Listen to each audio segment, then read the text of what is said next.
And marijuana, the U.S. government still classifies marijuana in the same category as LSD and heroin.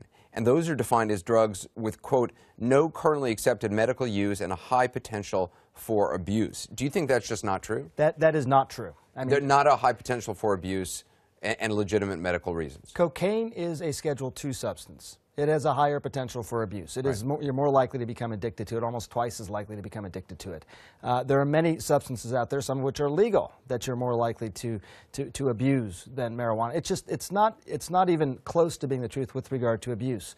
With regard to medical applications, you saw, again, an example of that. But again, I don't want you to think this is anecdotal. That's been part of the problem with this debate is people rely on conjecture, hyperbole, and anecdotal stories. There is real science here. So Charlotte is one girl, but she represents lots of patients who have problems for which marijuana has really worked for them. So it definitely has medical applications. And let me just share with you, Anderson, this wasn't in the documentary, but the United States government, through its Department of Health and Human Services, holds a patent on marijuana as a protectant for the brain.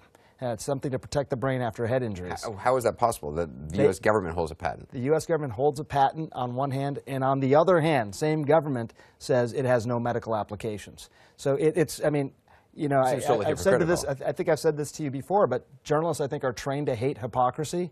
This is hypocrisy. I've never seen it quite like this. You interviewed the director of the National Institute on Drug Abuse for the documentary.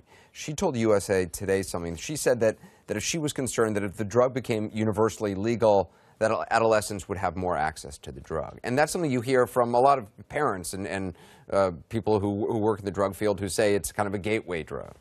Well, first of all, I don't think it's a gateway drug. I mean, to the extent that that implies that your body somehow changes and that you now crave other drugs as a result of trying marijuana, I don't think that's true. I mean, the science doesn't back that up. People who get marijuana illicitly are often coming in contact in situations where they're then exposed to other drugs, and that may explain in part why they go on to heroin or cocaine or something like that.